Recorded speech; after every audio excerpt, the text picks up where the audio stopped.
Micro hero! While some bacteria have their good points, others can cause serious illnesses, like pneumonia, staph, and strep throat. Some scientists believe that the viruses known as bacteriophages hold the secret to conquering bacteria. With cutting-edge research, discovering how viruses kill bacteria so that we too can control them better. For its groundbreaking contribution to a better understanding of bacteria, we salute the bacteriophage as a micro hero! Just like the cells they infect, viruses come in an astounding range of styles and colors. Cute as a pom-pom, this virus looks smashing in a fabulous shade of cobalt blue. For those seeking sleeker lines, this plant virus, in the class of broad shape, is oh so modern.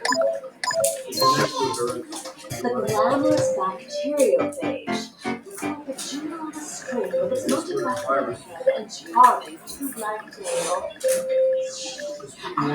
Who could resist the fanciful filament of the influenza virus?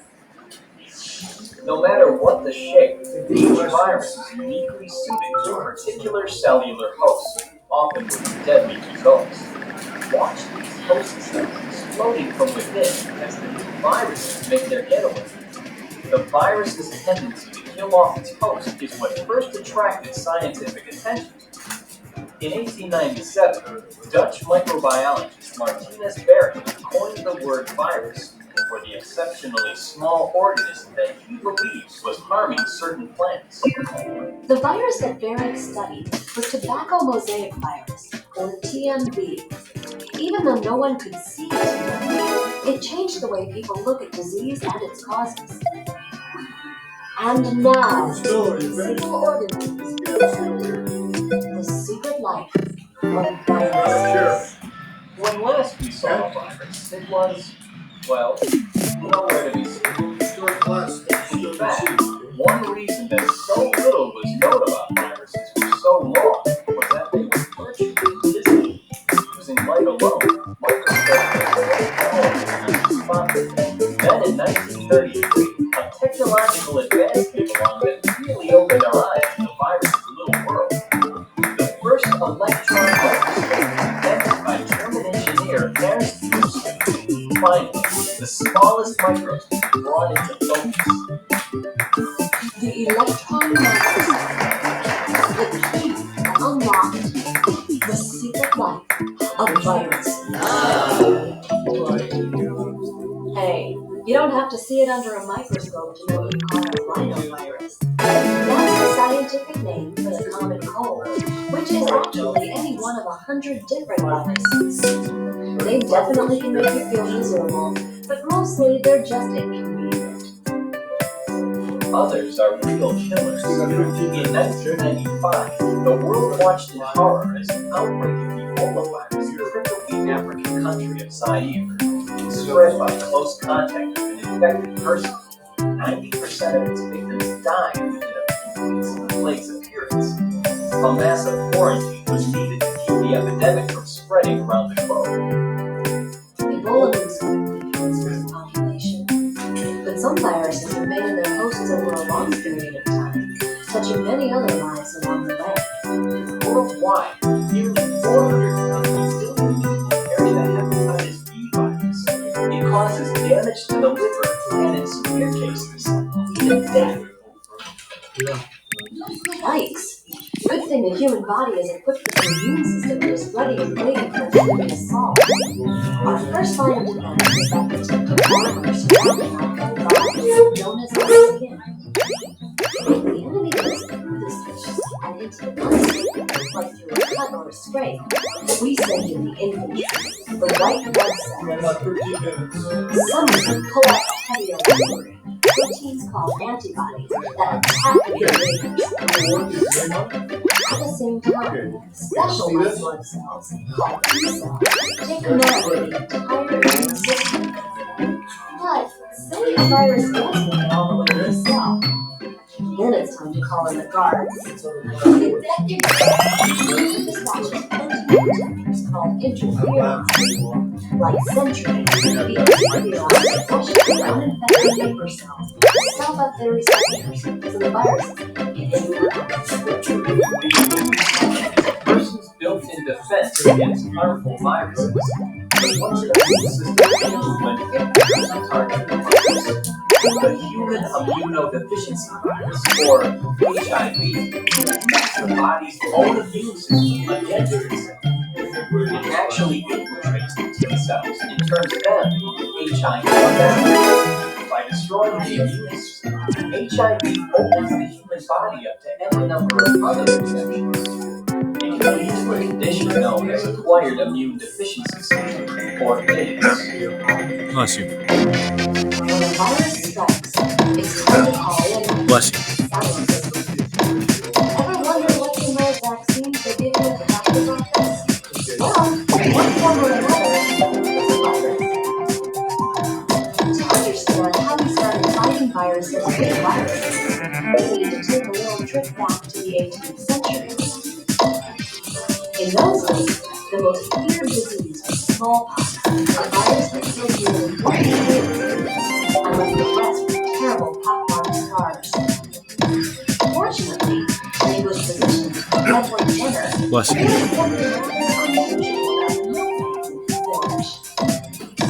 Having contracted cowpox, a related virus which doesn't kill, the girls were unaffected by smallpox. The doctors theorized that the milkmaid's virus had developed a defense against cowpox that also prevented smallpox. When the body becomes resistant to disease, we say it has developed an immunity.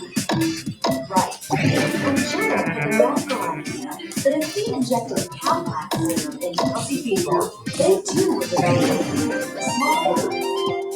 He called this treatment a vaccine, born with the Latin word vacca, which means cow.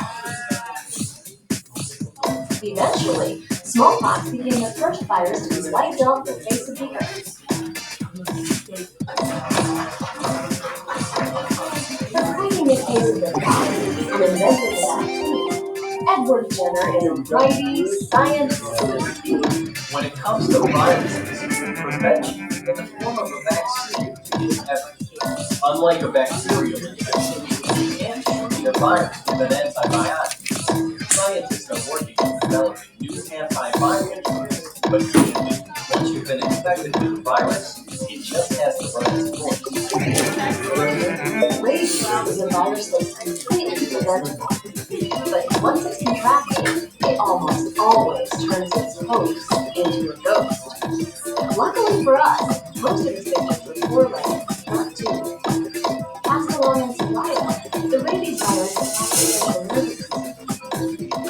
In the throes of the its victims may become vicious and ready to fight anything or anyone who comes near. You can protect your pets with a rabies shot, so make sure Fido's have his. Today, there are many effective vaccines for viruses which are polio, measles, mumps, and chickenpox could all go the way of smallpox and be eliminated thanks to a vaccine. But new strains of viruses are sure to crop up. They're constantly adapting to new conditions. Throughout the ages, they've managed to invade the cells of every single living thing. Dying with the host cell, like a key fitting in a lock, these parasites have one function and one function only: to reproduce. The impact on the host can be disastrous. Once infected, cells stop doing their normal job under the command of the virus. The virus has caused diseases as mild as the common cold or warts, and as deadly as AIDS. For bits of genetic information wrapped in protein and swallowed mentally into food, viruses are pretty crafty. They hardly seem alive, yet they have much to teach us about what constitutes life itself.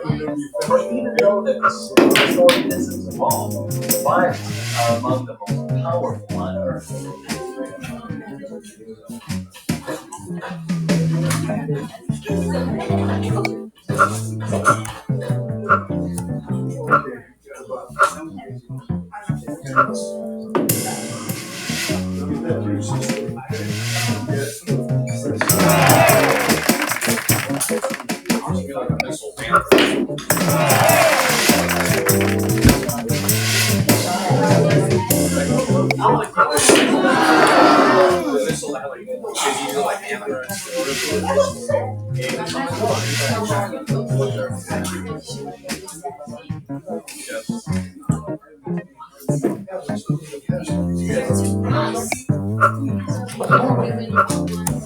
Come up here, so I don't have to be walking around.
Okay, Cotton, have a seat. Have a seat somewhere.